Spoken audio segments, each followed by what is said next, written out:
Welcome to our May general membership meeting for AI Honolulu. My name is Jessica Chimoza. If I haven't met you before, I'm part of the general membership committee and help coordinate this event today. So our focus is going to be on 3 case studies of different scales of residential projects in Hawaii. We're going to go from a large scale to small scale, starting with a 6-story micro housing in Honolulu, and then down to single family. And one of the goals of today is to keep conversational. So if you have any questions, please feel free to jump in. Also on the Zoom, we might have wrap those in little bundles as we maybe switch over or at the end. Right up. Questions that come in the chat. I'd also like to recognize our sponsors. AIA Honolulu wouldn't be able to host any of the events that we have without the support of our lovely sponsors shown on the left-hand side of this screen. And then I'll give a brief intro of our panelists, but they'll fill in all of the rest and a wonderful moderator today. So first we'll have John Lee from WCIT. Can you please the first page?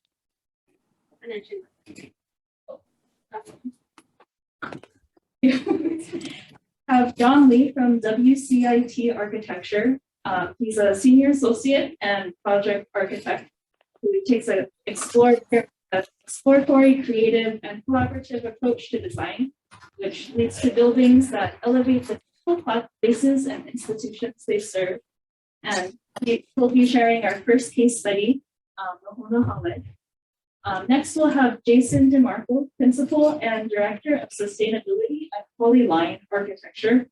And Jason, his experience has taken him to 3 different continents, where he has learned to appreciate the importance of contextual design, reflecting place, and how what we build impacts our environment.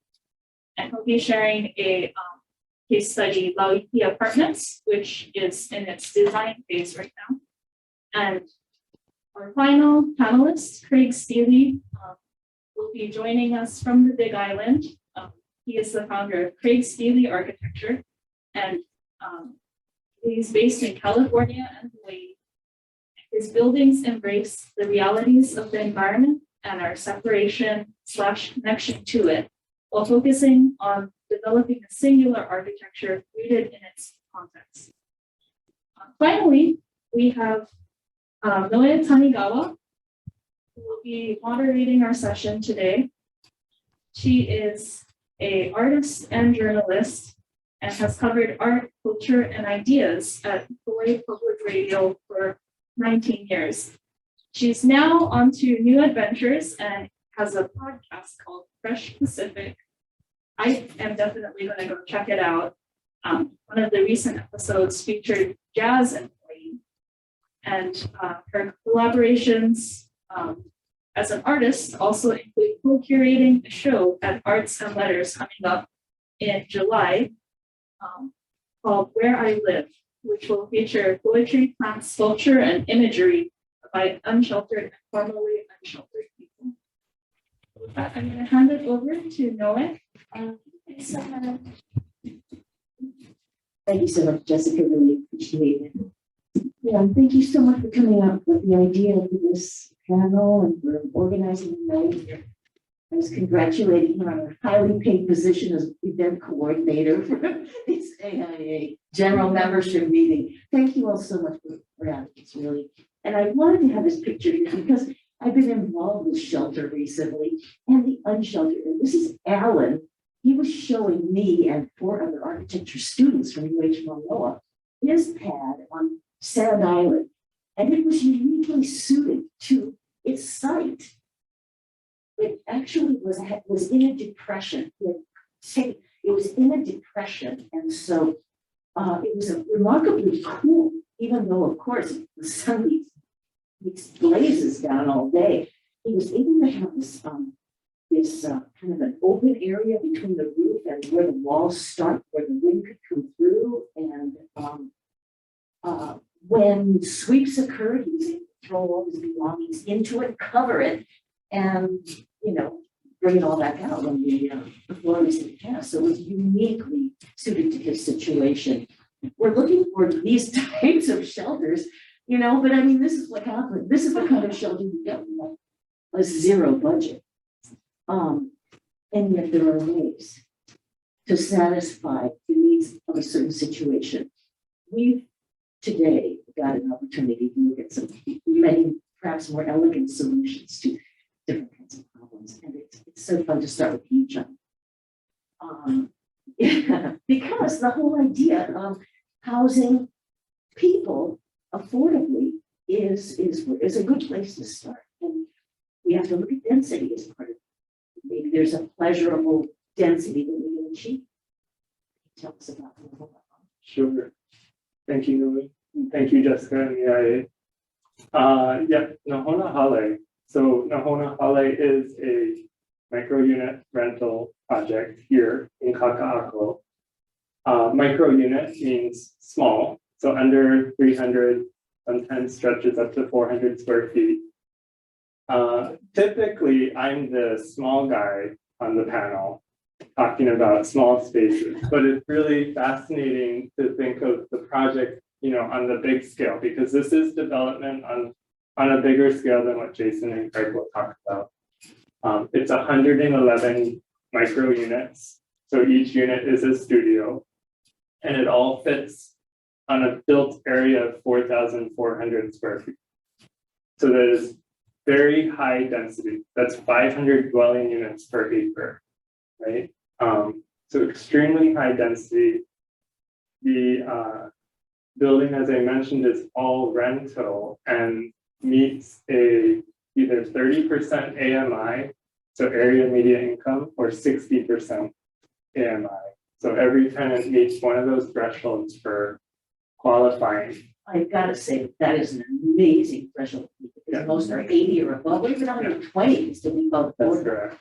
So, you know, that's amazing. Yeah, it is, and it has made you know, a significant impact right away. You know, the minute that the project launched in rental applications, there was a wait list. This is a view of the interior of that space. The micro unit, as I said, is 300 square feet. There's a 70 square foot lanai off of every unit. Those doors that we see open 2 panels wide. So you've got like an 8 or 9 foot exposure for that indoor outdoor living. You know, the views, you know, again, this type of living, you don't typically get views like this. And it's quite exceptional to have that kind of view and that kind of ventilation. What did it take to commit to a lanai like that on every unit? Yeah, there's a cost associated, right? And so convincing the developer of the value in that cost was one challenge.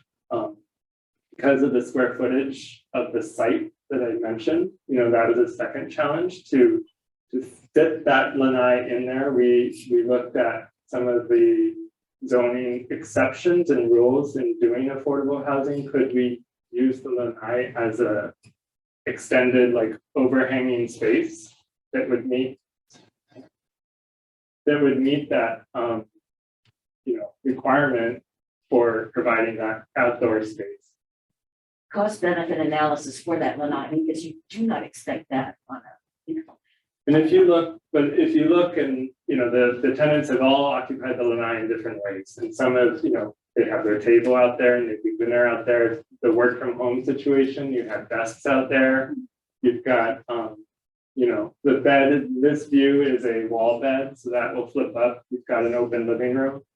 There was a woman that invited me in who had essentially, you know, yoga going on the interior and her dining and work desk on the exterior. Yeah, so for scale, that's a queen size bed in that space. You know, second view of that interior space.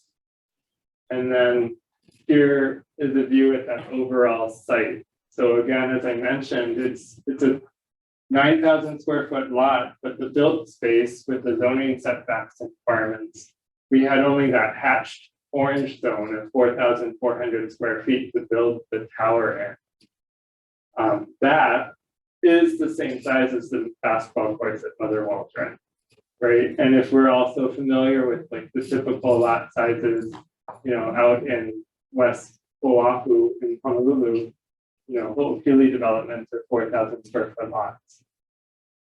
So this is, 111 units on that same lot.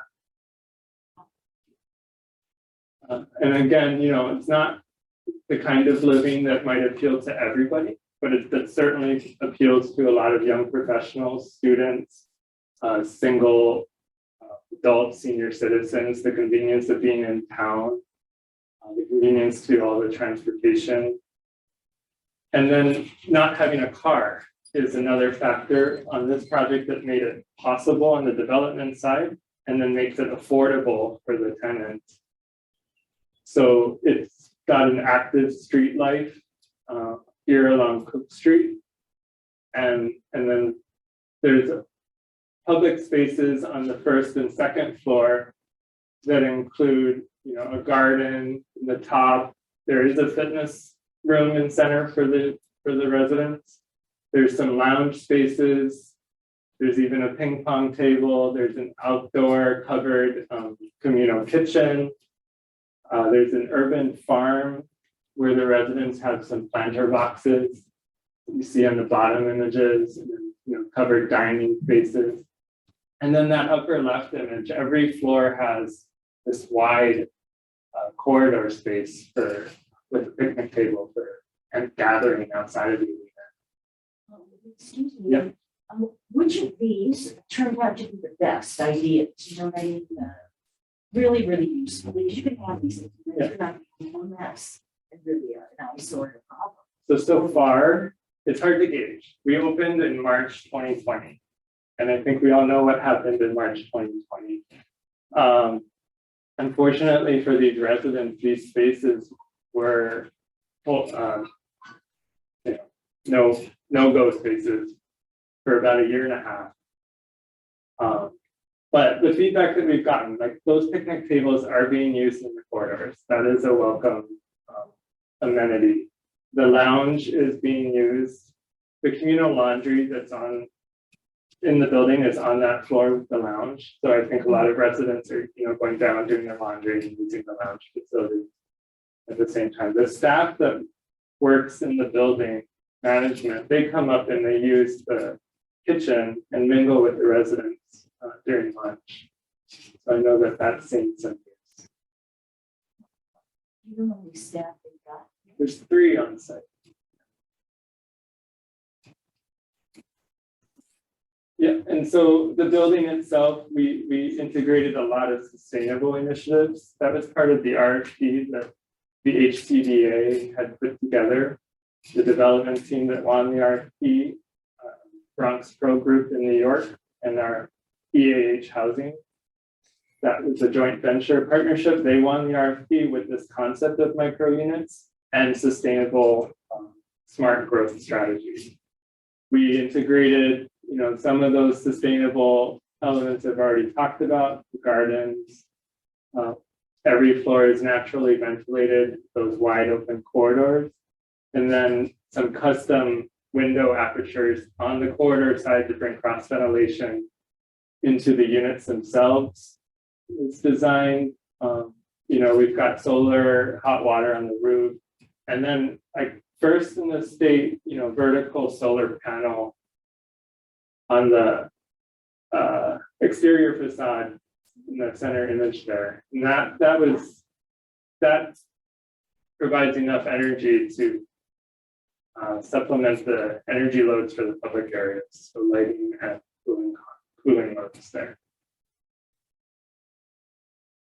And to get to a project like this, it takes a lot of amazing public-private partners. As I've mentioned, our development team of Bronx Pro Group and EH Housing, the funding partners in HHFBC, and then our team at WCIT Architecture, we work in Kaka'ako. We have done multiple projects in Kaka'ako. We've studied Kaka'ako and its community for a long time, and we bring like an interest and a passion for Kaka'ako, its history, its culture, its present day, to the work that we do, and that informs the design and the textures and the detail. Kaka'ako in the 1920s, so a century ago, was this vibrant working class mixed use community. A lot of residents, a highly residential community. The infrastructure that we have today was built in that time when it was that residential community. So we wanted to pay, tribute, tie back to that. And that's a lot of the inspiration to the design and the textures that made its way into the project. The map that you saw in that previous slide, that is, interpreted into the screen elements. It makes its way into some of those custom wall covering. The colors and the material palette plays, off of that Kaka'ako of the past, but also today. The stories that we tell in some of the textures, that wall that faces Malka with that very distinctive paint pattern, that's talking to the environment and the rain that the Hawaiians have a name for this specific part of Kaka'ako. So it all ties together, and I think you'll hear in Jason and Craig's work too on how design inspiration can form the project and then feed its way back in. It still is kind of amazing that it ended up looking like it did, though. Really, honestly, you've said a lot, but it doesn't explain how it ended up looking the way it does. And I've done, I think, previous AI talks where we've gotten to get into every detail, and it's fun. That's half the work, maybe a little bit of the work we do. We do a lot of the other get it built work, but yeah, that's the fun part, and it's for The WCIT work also on lighting. Yes. Talk about the project. Yeah, I was the project architect for Waiea, which is a Howard Hughes development across from the Ward Theaters. Completely different scale, completely different costs, right? This project was construction cost 35 million. Waiea is over 500 million. The entire tower fits within one Waiea unit. There's a Waiea unit is 3,500 square feet. That tower is 3,500 square feet. So they're very different, but the work we do at WCIT, integrating the values of our clients or of the community that they're representing or the site into then the build project. That's the thread, that's the commonality for us.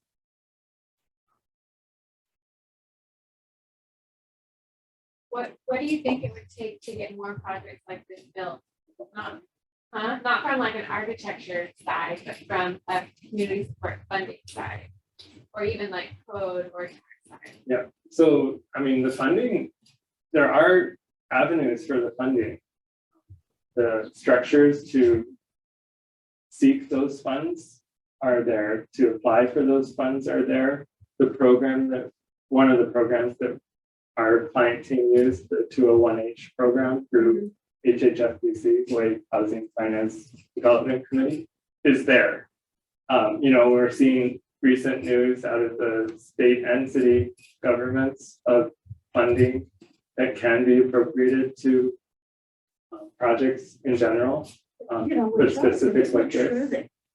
Funds in that revolving fund to support this kind of affordable housing are not used up They're not. It's so what I annually. It's What- there, yeah. it's there. yeah, and But so it's that's a my pain in the butt to do what you guys did and go through all the steps with all the partners to accomplish this. I think often that missing piece is the vision for the developer. Because all those things are there. And you need that developer that wants to come in, realize their vision, realize their business model, because it's got to work for them. And that's often the missing piece, I think. we're ready for them.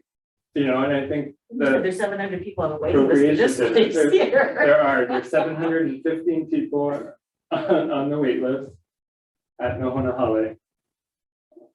And the demand is there for a unit like this. 28% of them don't rely on a car. I think in my conversations, most people assume you need a car, but that means there's 70 plus residents, you know, not relying on a car. So their imagination, right? They're there, they're ready for those projects. I think it's.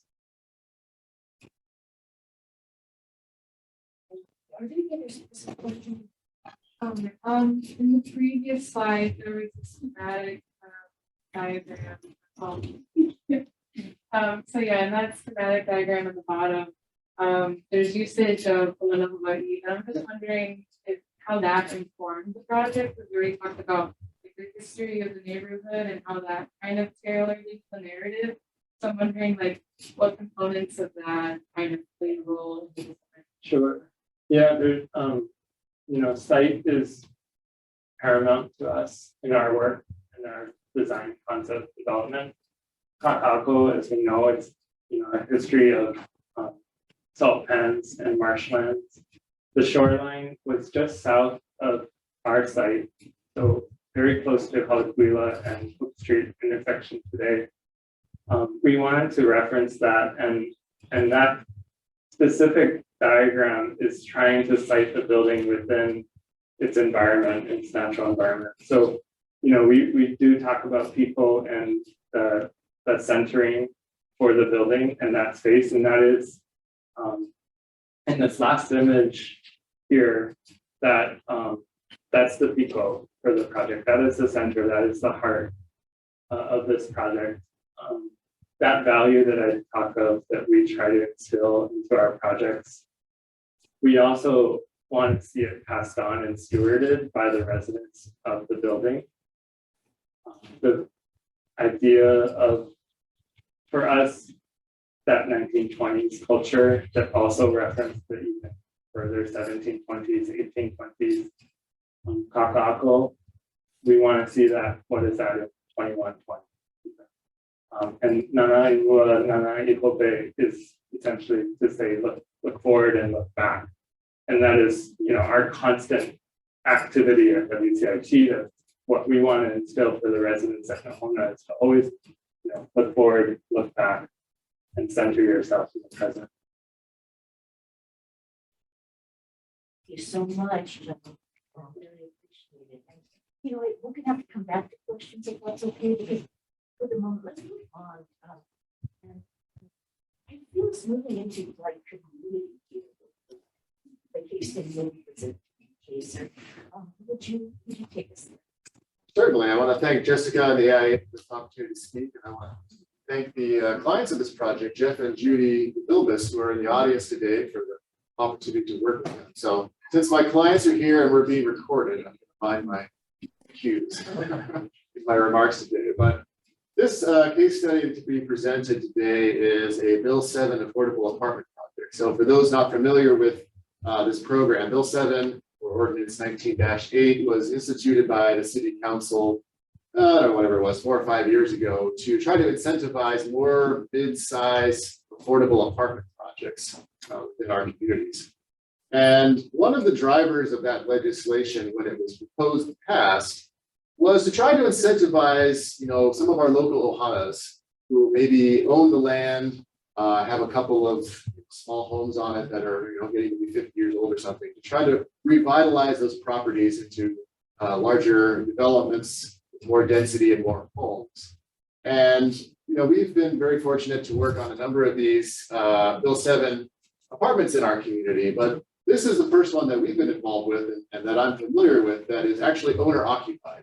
That kind of fulfills the envisioned intent of this legislation, that the family who owns the land is going to redevelop it and live on the property themselves. You know, many of the other ones that we've worked on that we were familiar with, you know, they're kind of small-time investors who are turning a property into an investment mechanism for themselves, which is great, fine. We were delighted and happy for them. But we think this is a very special project because it has that owner involvement and that personal touch. So I'm going to be speaking a little bit about some of those features that are for the owner. So this is us with Polyline. We're celebrating our second anniversary a couple of weeks ago, and we're growing, and we kind of stood in a funny little pyramid there. I'm kind of tall in the middle, and Peter's out up there. I guess that just happens.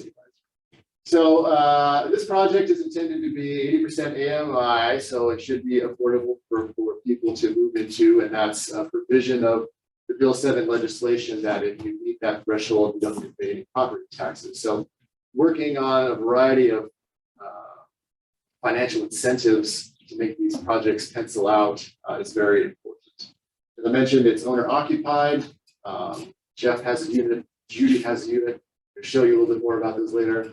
That'll be really cool and exciting. It's primarily 1-bedroom apartments with a few studios mixed in, and then the owner's units are 2 bedrooms. So here we are, we're located near Iolani School at the Alawai Canal, Alawai Elementary. So if you're familiar with this neighborhood, there's a whole bunch of these little 2-3-story walk-ups, and then a couple of ginormous tall high-rises around it. And so this will be an exciting 6-story introduction to that community that we hope to see a little bit more of. So we have 32 units.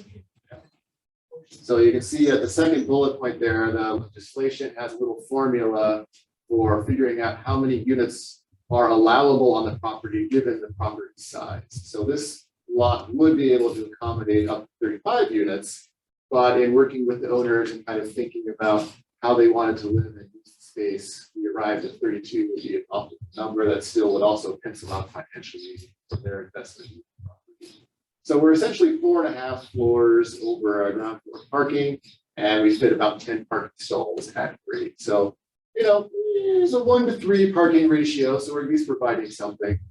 Interestingly, Bill 7 says you don't have to provide any parking at all, but many of the developers we work with, including on this project, are like, well, it's not really realistic. We need to provide some parking, and so we certainly got those stuff in there. Some of the goals that the owners had for this project is obviously that they wanted to live there, so that you know, changes things a little bit. How automatic?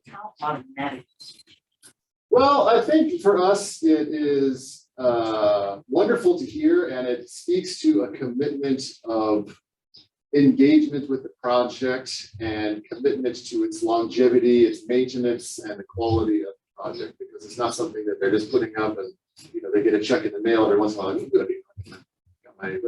know, they're living it. This is their home, and so there's going to be, because of that, special little features that are for them.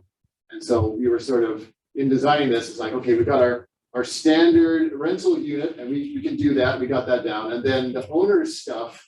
It's much more like a single family home. It's like, okay, well, where do you want that? And how do you want to access this? And, you know, what's unique about how you live that we can fit into this? So we knew going into this that there would be that interesting balance of cost-effective, repetitive, affordable apartment layouts mixed with some special little owner touches. So we'll talk a little bit about it. So one of the things that we proposed for the owners is this rooftop recreation deck. It'll have gardening and a barbecue area, maybe a small swimming pool. So we're looking forward to pool parties on the roof later. And that should be pretty cool.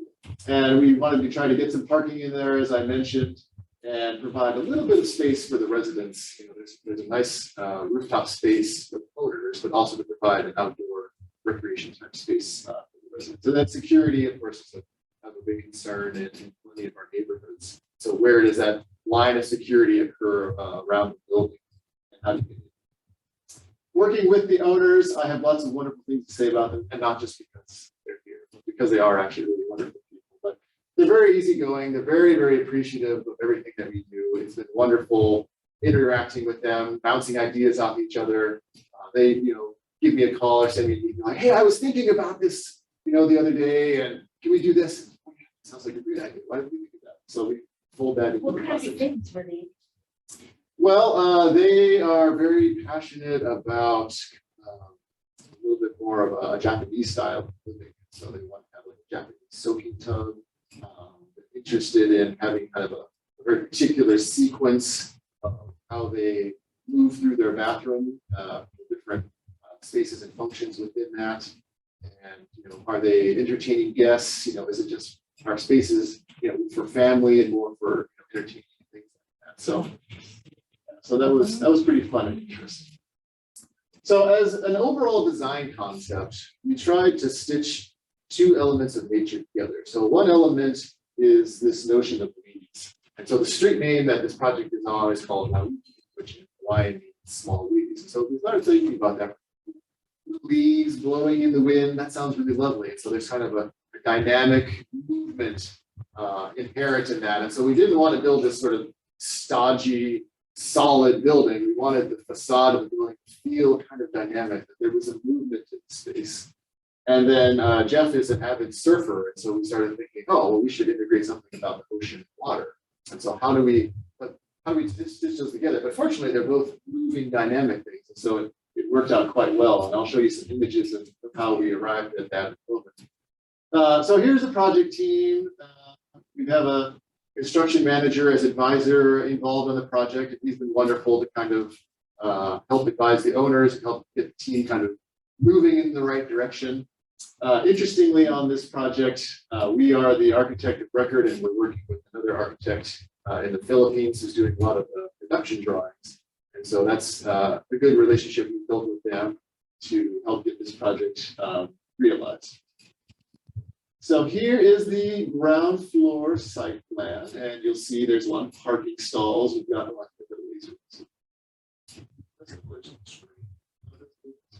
All right, I'll play with my finger. Parking. There's a core of the building, the lobby, some mailboxes. And then in the back there, you can see there's a ground floor shower, and then tucked behind the elevator, there's surfboard storage. So these are the kinds of little things that we tucked in there because this is owner occupied. The owner's like, oh, I'm out surfing like every day. I need somewhere to put my board. And it'd be so great if I didn't have to trudge my sandy self through the lobby and up the stair or whatever. And could I just shower downstairs? Oh, yeah, totally do that. So we carved out a little spot, for him to take care of that. And potentially for the residents of the building as well. Like, isn't that a cool amenity? You can have surfboard storage in the shower for yourself. You pull in. That sounds terrific. So here's the typical floor plan. A bunch of one-bedroom units, a couple of studios in the upper right-hand corner. Trying to be efficient, we're trying to be repetitive, so all the kitchens are the same, all the bathrooms are the same.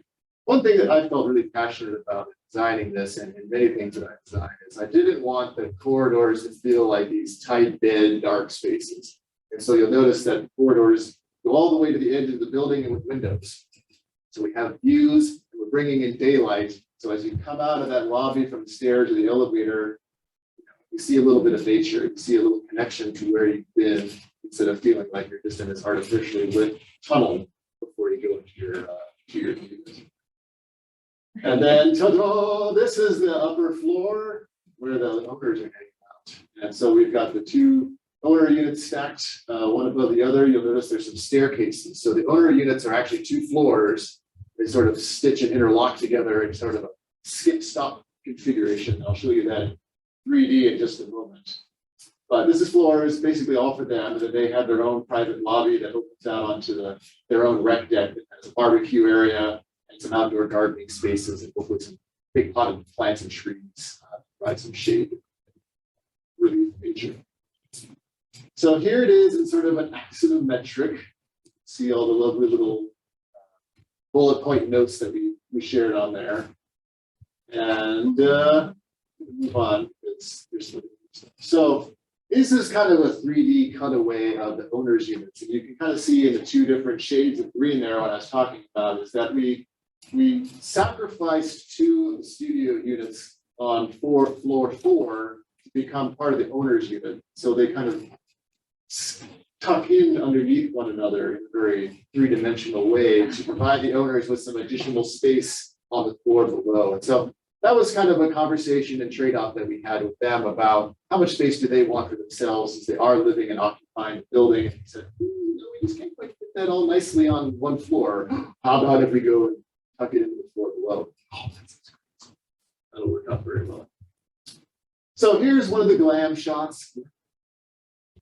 And so this is a good moment to kind of talk about getting back to that design intent. So what we're seeing here on this corner of the building is the kind of the ocean side of the building in the blue. And so we really wanted to make sure that we were shading our windows, reducing the solar heat gain coming in, reducing that energy cost from running air conditioning, trying to be a bit. Those are air conditioning units poking out of the wall. So we're trying to minimize how often those have to run. So we've got ceiling fans and we're shading the windows. So when we're thinking about shading the windows, we're like, well, let's not just stick a little dumb eyebrow on there and call it big. Let's do something kind of cool. And so through the angularity of the fins and the blue wall, we're sort of recalling this notion of a wave, sort of cascading downward across the two facades of the building, and it sort of anchors this one corner. And then conversely, on the other side of the building, and interlocking with the blue ocean, is the tree. So it sort of starts small like a tree branch, and it grows bigger as it goes up. So this motif occurs, around the building. There's kind of two blue corners and two blue corners that interlock. So between the colors and the angles that kind of cascade up the side, we are trying to recall that notion of the small leaves. So here's some little vignette images. Here we have typical units, living room, kitchen space, what it's like to be down on the ground floor in parking. This is looking at one of the owner's units with kind of a larger kitchen, island space, and then kind of a staircase that takes them downstairs. And then finally up in the corner there is image of the roof garden with all the planter boxes and things, the barbecue area would be behind you. So there's a black and white lamp shop. Actually narrow as it goes up. It does not. It's actually just straight up and down. It's just it's an impression that you get through the use of the fins. So we're very excited about this, and we hope that this fulfills a little bit of the intent of the Bill 7 legislation to have our local audits. How much do you know what? I feel like we should really ask your clients. We just want to say a word. Of course, appropriateness. Who are they? Wait, oh, okay. Oh. Those lovely folks there. Okay. How was this process? And does this feel like it's going to work out? It feels like, yes, from the moment we met the original guy that started out, we said, this is what we've been looking for. We've both been saving our money for years, trying to build something. And when this Bill 7 became available, Jeff went all over the town, talked to everybody. And I said, feel right about anything. But then when you got Randy, this new person, we both looked at each other and said, oh my, what's going to happen? Really, Jeff, what made it seem like it was going to work? As my mom said, I was trying to find a team to put this project together, and we thought Bill 7. And I wasn't able to find anyone to help me, or kind of like understand what I wanted. And then we met our project manager, who very knowledgeable. He was actually at our first meeting. He was telling us all the things that I wanted, but he knew the terms that he was trying to people. And then he's a friend of Jason's, so that's how we met Jason.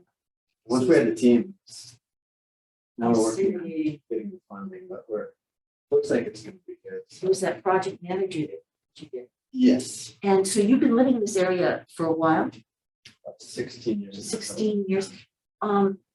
What's it going to do to your neighborhood? To have Well, this other group? The neighborhood is, I think it's gonna help the neighborhood because some of the buildings are older. Hopefully hopefully everyone is gonna get on board and maybe build more, but I suspect it's just gonna be us. 'Cause I look around, the neighbors doesn't want to, the guy behind, I tried to put a project together before with adjoining units, develop the whole thing, unsuccessful. Yeah, so. Well, they didn't have the capital, perhaps. Saving, putting it together. That's what it takes. Wow, thank you so much. Yep, that's how these things get done.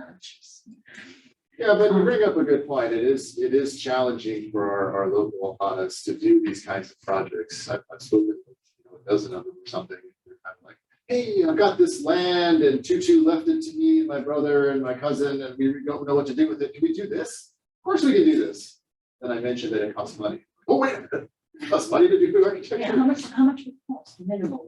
minimally to do? Minimum. You could minimally do a building like this for maybe 7 or 8 million. Okay.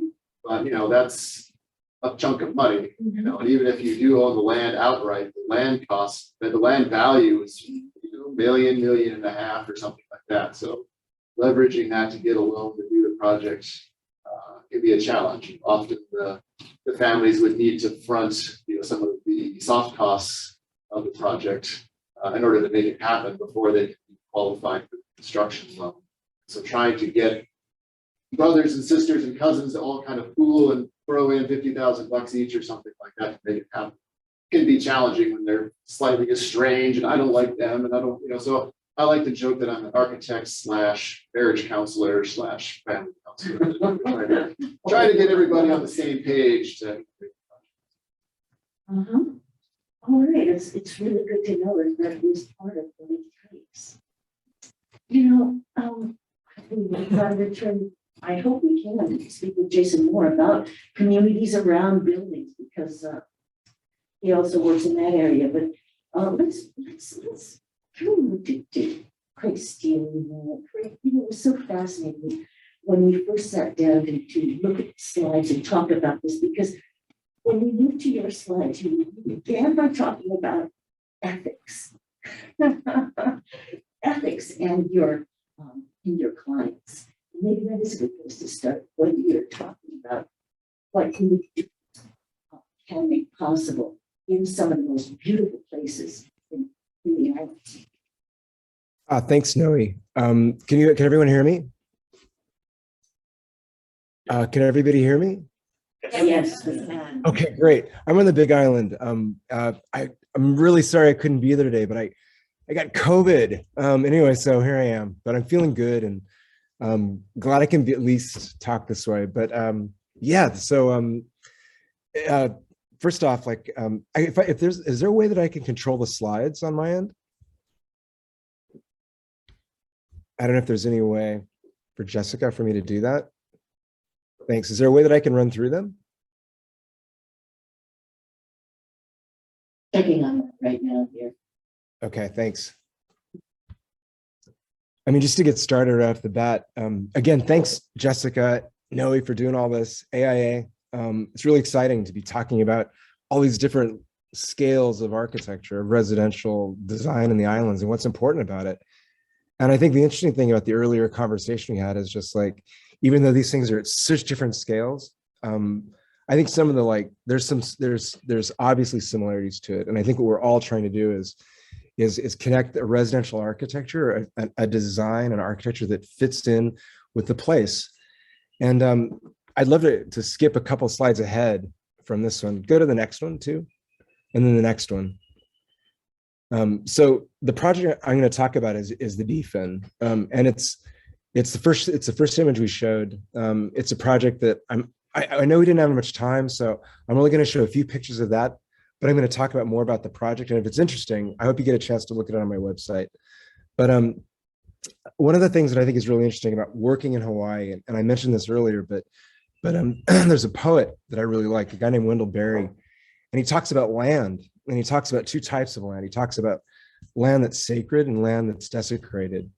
And I think that's kind of like, as an architect, you really need to look at these sites, and the reality is you don't always get sacred pieces of land, but that doesn't mean it's stuck in that position. You really have the opportunity to learn about it and understand it and to know it and to make it sacred again.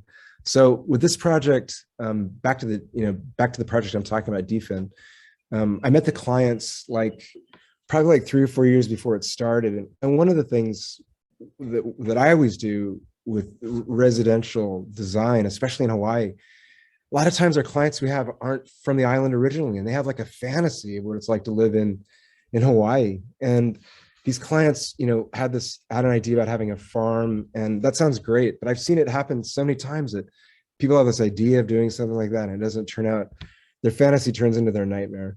So I told them to live on it for a while, come back and talk to me in a couple of years. And they did. And we talked about it, and they talked about how they'd connected to the land, how they'd started, they'd bought it's in Captain Cook, and they'd bought a site a farm that had been abandoned for a long time. They'd clean it up. They'd started connecting with the community, kind of like selling mangoes and things back. And they were ready to kind of really set down roots on it. So that got me excited. They were kind of ready to sort of start turning this land back into something special. So I went out there and visited, and we checked out the land and decided the best spot was at the top of this hill. And if you could go back to the next slide, or actually go the other way, sorry. I wish I could control it, but that one. So basically, if you go to that other slide again. This is fine, just leave it there. That one's, whatever you want to put, it's fine. But that's a good one. Leave it there, perfect. So finding on this site, really the thing that kind of like became most important was just, again, trying to find what connects it to the land. And obviously there's so much more to just the site than just what it was on the ground. There's this connection to the Mauka, to the Mackay, to this point, to these views. And also the idea that this farm would grow around the house. So kind of one of the things that left us with is this thing that where can a farmhouse sort of fit in where it still becomes something that's designed, but still is a simple building. So this is where kind of we started this idea of this round shape that kind of becomes a navigational device. It sort of takes what's on the site, but sort of connects it to the island, and connects it to these views. And that also brought us to this point of honestly being inside of the house. When you walk in through the house, the fact that it's a curve, that idea of the curve brings you out into the view, and it brings you into the space. But the shape of it is a little, a circular shape has some complications, and it doesn't have a hierarchy to it, where it starts and where it begins. So these are some early sketches that we kind of came with that start to explain this idea. But the idea of the house, we started calling it the Defen house, because that round shape, like I said, it's not directional, but we really wanted it to be directed on the point down the island, like as a navigational device. So in a way that this round shape became kind of unmoored. So that fin, we ended up doing a loft on the back, which made sense just programmatically and also spatially. But it really started to feel was like an old D-fin on a surfboard, like an old longboard is just a big, huge shape. And you need this big, heavy skeg to sort of direct it and give it a direction. So that name just sort of stuck with it. Like we didn't come up with the name beforehand. It just sort of came with it as it came along. But it really is the right idea for it. Actually, go to the next slide too. So these are just our process through the office is just doing these models, sketches like this, and the next one too, if you would. One of the things about this house and all the houses that I do is I really, I like the houses to be sort of a legible sort of shape inside. Legible meaning that wherever you are inside of the house, you have an understanding of where you are in relation to the house, and also a relationship to where the house sits on the site. So if you go to the next slide, you'll see a couple of views sort of through the house. So again, like anywhere in this house, you have an idea of where you are, but you look up to the hill, you look down to the ocean, you see the sun moving through the house. So you have, I feel like, a real Hawaiian idea of how to live, this navigational sense of space and where you are in space at the time. And I think, again, this is something that's applicable to all these projects we're talking about, whatever scale it is. The way the house went together, it's very simple, like almost like an old single wall house. We framed it. How like all houses are built kind of, in a wet place. We 4 columns, the roof goes on, there's a dry place to work. And from there, we finished it out. So the next slide starts. I mean, where would this be a great house? I mean, you know what I mean? You like turned it inside out. I mean, where wouldn't this be a great house? I mean, how much does it cost to build a house like this? I mean, I think this house is it's a great house, but the thing that I like about it is it's really specific for this site. It's really specific for Kealakekua in this area. I mean, I think there's better versions. I think there's really a specific house for every site. but again, like, I'm sorry, it keeps cutting back and forth. Say that again. Yeah, in what way is it specific to this site? Well, I think it's specific, again, like I mentioned before, how it really orients itself to the directions. It orients itself to the point all the way down. And in the sense that it navigates, it orients itself to that point. Even when it's foggy, you can't see it. You still know that point is there because the house is sort of set on it. And I think there's things about it that the house is really made for sort of observing that site in a way that I think find it really special to me. Just what does it feel like to be in?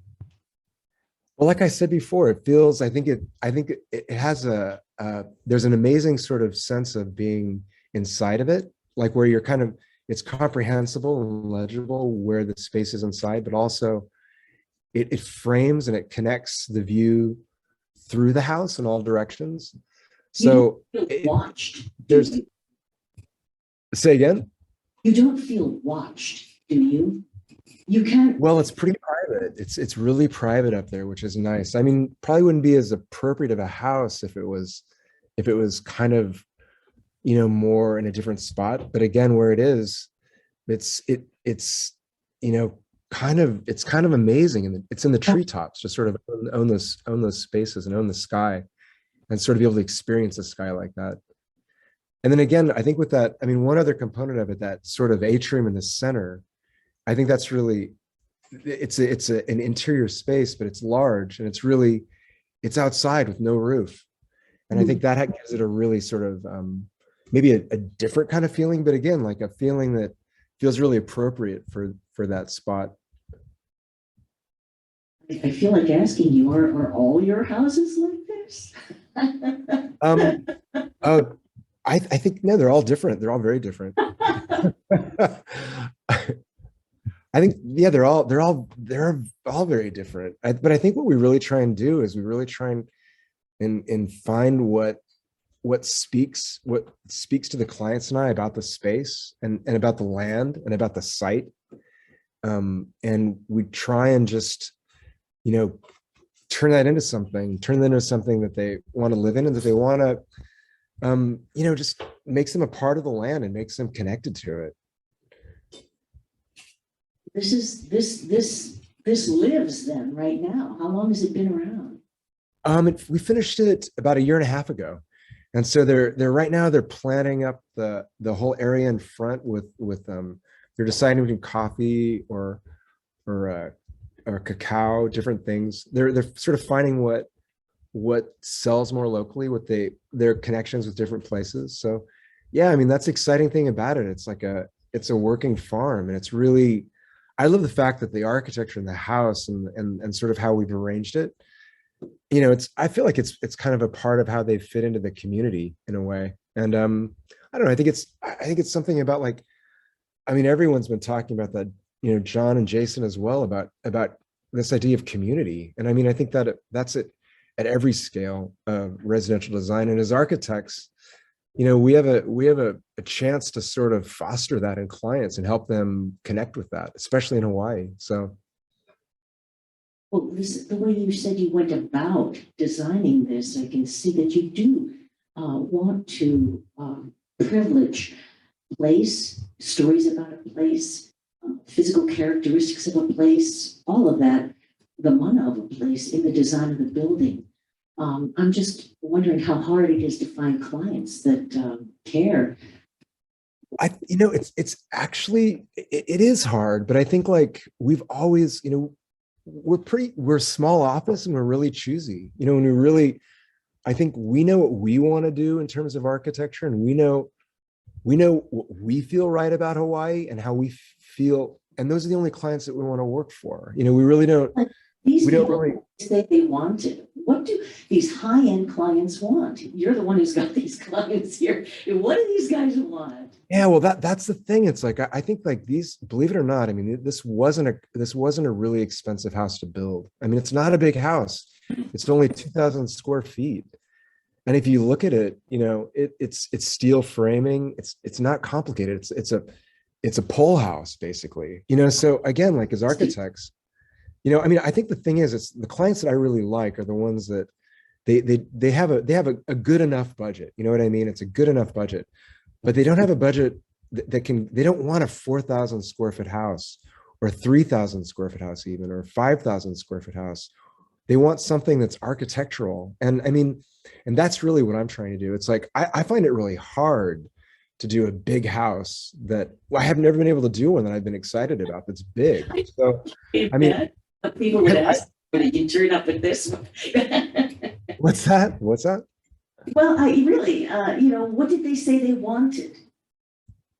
Well, they gave us a pretty open slate. And then when we showed them this, I think they were pretty surprised when we showed them this round house. But we explained it to them, and we really, talked about why, none of these shapes were sort of arbitrary, and there was a power to the form and the shape that I think it was easy to sort of explain to them in some ways. So yeah, they became huge advocates of it. It was in Dwell magazine not too long ago.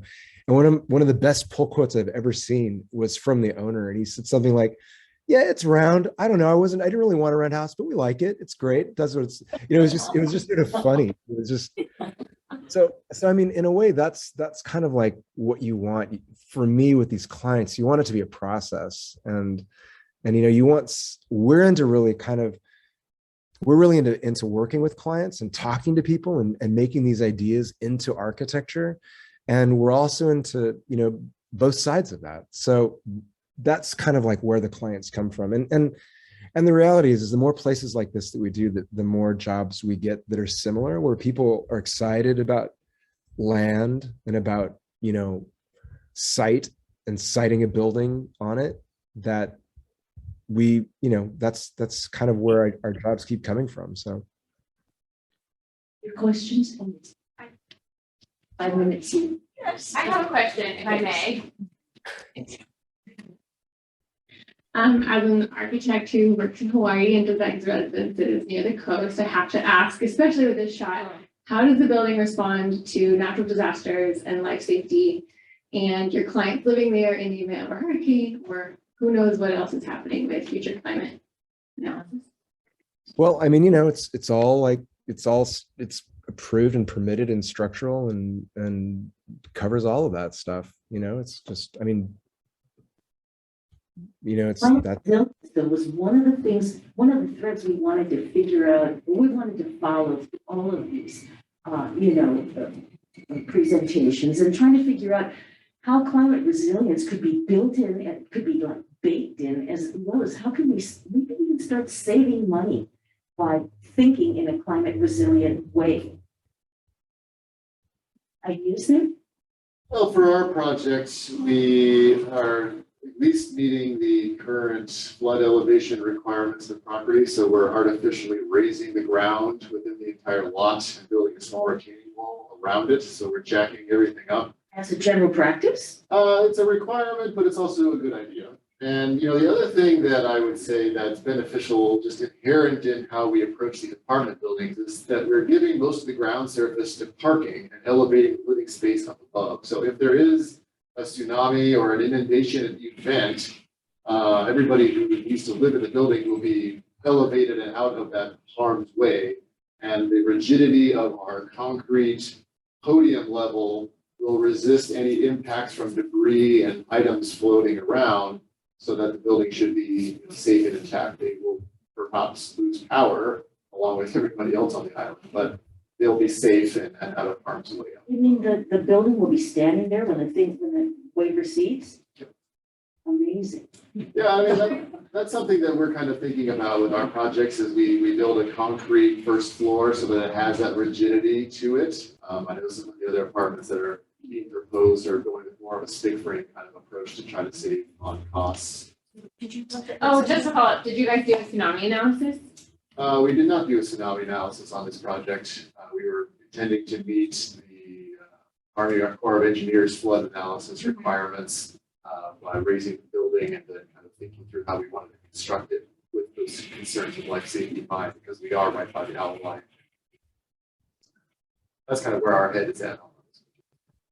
I know you're kind of near a flood area, not quite tsunami range. Yeah, that's correct. We're outside of the flood zone, and but we had to meet, right, all the requirements for permitting purposes. I think to address the question also, that other side of the question about building it into the project, some of these sustainable strategies, things that respond to the climate. That was, intrinsic to Nahonahale from a cost perspective for us to make it an affordable project for the next 60 years for the tenants that are there, lowering their utility costs by designing and studying and modeling the ventilation of each unit naturally was critical. So we modeled, the aperture sizes that would work, the aspect of it, the building orientation to the Mauka and Kai trade wind direction that is common. We modeled the shading of those shade structures that are both horizontal and vertical on that project, and the amount of even, perforation through that screen, and where did we have to densify the map to provide shade, for 75% of the day in the space. And so that was, critical to us to provide for the tenants, some economic sustainability. And then for the building operations, the bigger moves with the solar photovoltaic, the cistern that's on in underground, and those kind of moves too. I think that's an important consideration, particularly in affordable housing. Nothing gets me more worked up and upset than when we design affordable housing that's not really affordable. Because the wall construction is so poor, there's no shading on the glass, that you're transferring the burden of cost to the resident to run their air conditioning to keep themselves comfortable because the building itself is poorly designed. We build like a big CMU box or something like I'm seeing happen so often. The sun's beating on that CMU, building up energy, radiating into the unit all evening, making people hot and uncomfortable. So the more we as architects can kind of think about the underlying construction of the building, it helps keep those energy costs down and keeps the residents comfortable and more affordable. I agree. And that's the same at every level. Like, locating a building, keeping it smaller, locating it at a spot that it's protected on the site, a logical spot on the site where it's going to weather strong winds, rain, cross ventilation, keeping it cool inside. That's all stuff that should be just, worked in. That's as important as having just a reasonable floor plan. That's just something that needs to be taken place. You can't account for a house to be like, cooled like electrically or with AC. It's not realistic. It's not something that we as architects can do. If there are no more questions immediately, are we doing pretty well with that? One question on Craig asking, Craig, is the pool orientation significant? Say again, I couldn't hear the question. Sorry. Orientation significant. It does seem to be pointing directly at that point. Yeah, the pool was, basically the pool is located behind the site, but it was more located just how it fit well on the site, just in terms of like rock, in terms of what was there.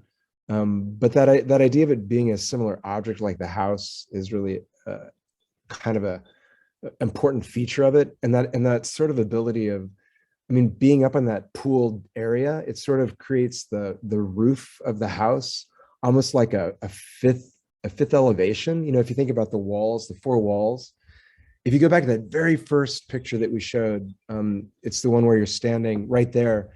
Being on that pool, it gives you kind of again, like another amazing view through the house, through the view, and beyond it. So that's kind of, in just a few words, kind of with why that's there. Well, I try to imagine what it feels like to be that person standing there right now. And that could be one other reason why that's there. What's that? I'm sorry. I wish I could hear more. I like that. How do we feel in spaces? A joy to be in and a pleasure to behold. That's what architects work with. I really want to thank you for doing that. In thoughts today, we've got a very sort of sketched get an idea of the kind of parameters that you have to work with to come up with this kind of pleasure and beauty. I don't know if these kinds of sessions will continue, but I'll turn it over to you, Jessica. Thank you, Noe, and thank you to our panelists today.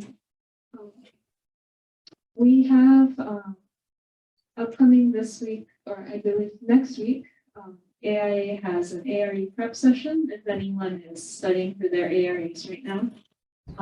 Guys, I believe that's the last of the events for May.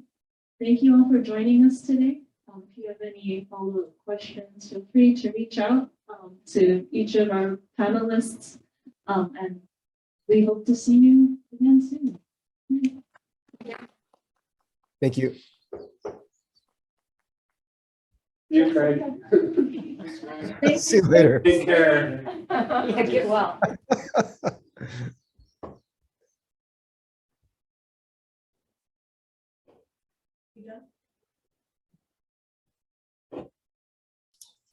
Thank you.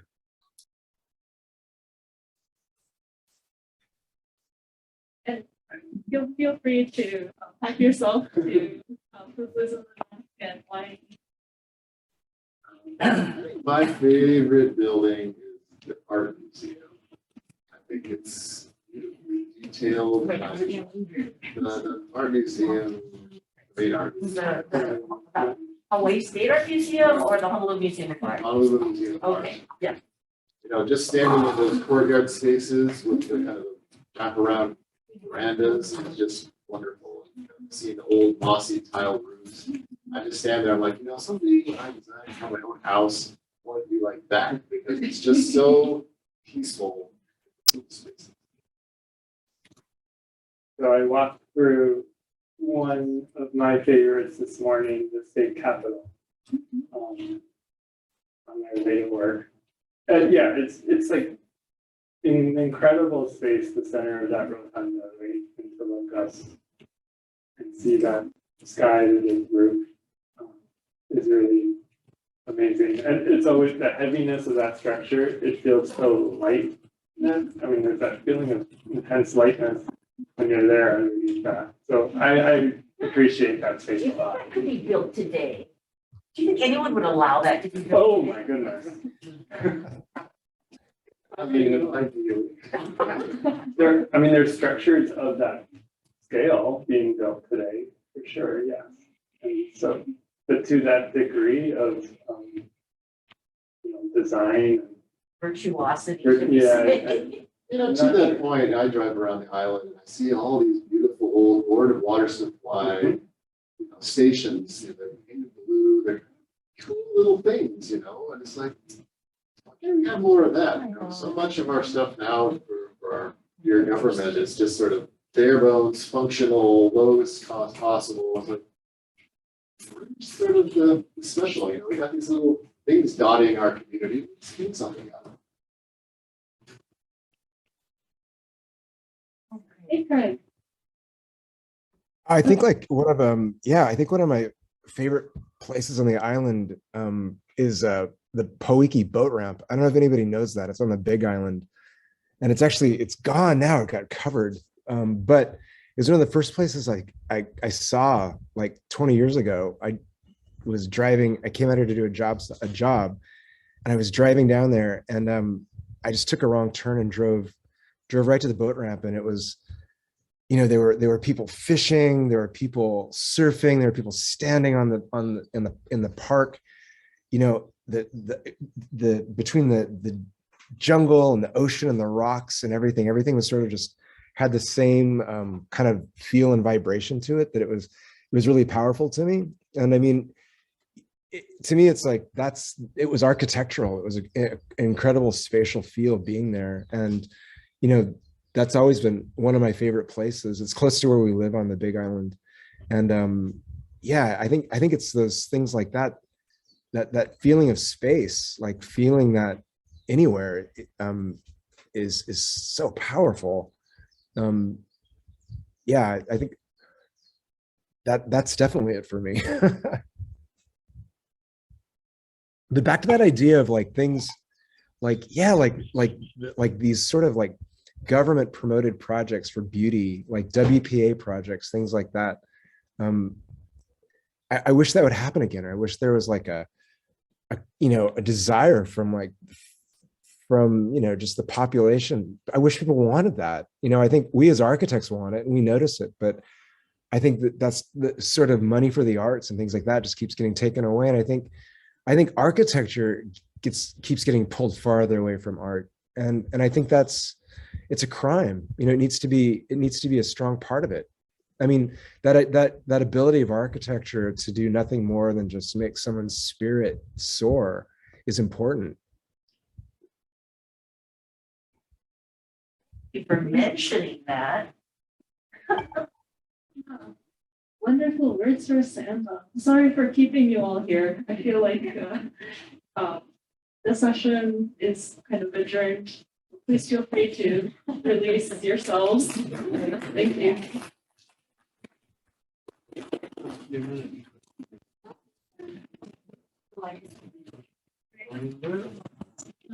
Thank you.